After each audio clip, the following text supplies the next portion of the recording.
வணக்கம் நேர்களே. ஜூலிஸ் நம்ம வீட்டு சமையலில் நம்ம இன்றைக்கி எதை பற்றி பார்க்க போகிறோன்னா ஸ்டார் ஃப்ரூட்ஸ் வச்சு ஊறுகாய் தான் பண்ண போகிறோம். வாங்க வீடியோக்குள்ளே போவோம். இந்த ஸ்டார் ஃப்ரூட்ஸ் வச்சு எப்படி நம்ம ஊறுகாய் பண்ணலாங்கிறத பற்றி பார்த்துட்டு வந்துடுவோம். முதலாவது உங்களுக்கு எவ்வளோ தேவையோ அதுக்கு தகுந்தபடி அந்த ஸ்டார் ஃப்ரூட்ஸ் எடுத்துக்காங்க. இதே மாதிரி இருக்கும், பழுத்ததுனாலும் சரி பழுக்காததும் சரி இதே மாதிரி ஸ்டார் மாதிரியே வெட்டி வச்சுக்கோங்க. உங்களுக்கு என்ன ஸ்லைஸில் வெட்டணுமோ அந்த மாதிரி வெட்டிக்காங்க. நான் ஸ்டார் மாதிரியே வெட்டி வச்சுருக்கேன். அதுக்கிட்ட கொஞ்சம் உப்பும் மிளகாயும் போட்டு ஒரு குலுக்கி வச்சுக்கிடுங்க. ஒரு குலுக்கி வச்சிட்டிங்கன்னா அந்த உப்பு நல்லா அதில் இறங்கி வரும். அப்புறமா மசாலா நம்ம தயார் பண்ணணும். அந்த மசாலா தயார் பண்ணதுக்கு உங்களுக்கு தேவையான அளவு காரத்துக்கு தகுந்தபடி வத்தல் எடுத்துக்கோங்க. அப்புறமா ஒவ்வொன்றா லைட்டாக வறுத்து எடுத்துக்கோங்க. ஏன்னா லைட்டாக வறுத்தா தான் நல்லாயிருக்கும். அப்புறமா மல்லி எடுத்துக்கோங்க. மல்லி உங்களுக்கு கொஞ்சமாக எடுத்தால் ஒரு 2 டேபிள் ஸ்பூன் அளவு எடுத்தால் போதும். அதையும் வறுத்துட்டு கடுகு எல்லாத்தையும் தனித்தனியாக வறுத்து எடுத்துக்காங்க. ஒன்று மாதிரி சேர்த்து போட்டு வறுத்துறாதீங்க, தனித்தனியாக வறுத்து எடுத்துக்காங்க. அப்புறமா ஜீரகம் போட்டுக்காங்க. ஜீரகமும் 1 டேபிள் ஸ்பூன் அளவு போட்டு இதை மாதிரி வறுத்துக்காங்க. அப்புறமா நல்ல மிளகு 1 டீஸ்பூன் அளவு எடுத்துக்கோங்க. அதையும் நல்லா வறுத்துக்காங்க. அப்புறம் வெந்தயம் எடுத்துக்காங்க. வெந்தயம் பொன்னிறமாக வரும்போது எடுத்துருங்க, ரொம்ப கருக விட்டுறாதீங்க.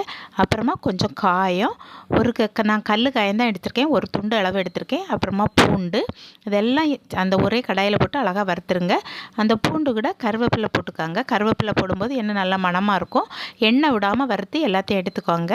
எல்லாத்தையும் எடுத்துட்டு அப்புறமா ஆற வச்சுருங்க. ஆற வச்சுட்டு அப்புறமா இந்த எலுமிச்சை அளவு புளி எடுத்து கொஞ்சம் ஊற போட்டுருங்க. அது நல்லா ஊறிட்டு இருக்கும். அந்த பதத்தில் நீங்கள் மிக்ஸியில் போட்டு ஆற வச்சு அந்த பவுடரை 1-2 நல்லா திருக்கி எடுத்துக்கோங்க. ரொம்ப நம்ம ரசத்துக்கு திருக்கிறது மாதிரி திருக்கிக்காங்க, அப்போ தான் அது நல்லாயிருக்கும். அப்புறமா எண்ணெய் ஊற்றுக்காங்க. நல்லெண்ணெய் ஊற்றிக்காங்க. நல்லெண்ணெய் ஊற்றி கடுகு போட்டுக்காங்க. கடுகு நல்லா பொரிஞ்சு வரட்டும். அப்புறமா 2 வெந்தயம் போட்டுக்காங்க. ஆல்ரெடி நம்ம வெந்தயம் சேர்த்துருக்கோம், இதுலேயும் கொஞ்சம் போடும்போது நல்லா மணமாக இருக்கும். 2 வத்தல் எடுத்து 2ஆக ஒடிச்சு போட்டுக்காங்க. அப்புறம் அதுக்கு கூட அந்த மசாலையை நம்ம பொடிச்சு வச்ச மசாலையை தட்டிடுங்க. மசாலையை தட்டிட்டு நம்ம கரைச்சி வச்சுருக்க புளி எடுத்து வச்சிருந்தோம்னா அந்த புளி தண்ணியை ஊற்றிடுங்க. தேவையான அளவு உப்பு போட்டுக்காங்க. ஆல்ரெடி நம்ம அந்த காயில் உப்பு போட்டிருக்கோம், தேவையான அளவு போட்டுக்காங்க. கொஞ்சமாக மஞ்சள் தூள் போட்டுக்காங்க. போட்டுட்டு அதை நல்லா எல்லா மசாலையும் அந்த புளி தண்ணி கூட பிசைஞ்சு விடுங்க. அப்புறமா அது கொதி வந்த பிறகு இந்த ஸ்டார் ஃப்ரூட்ஸை அதில் கொட்டிடுங்க. கொட்டிட்டு நல்லா கொஞ்சம் நல்லா எல்லா இடத்துலையும் மசாலா படும்படி நல்லா புரட்டுங்க. எல்லாத்துலேயும் மசாலா படணும்.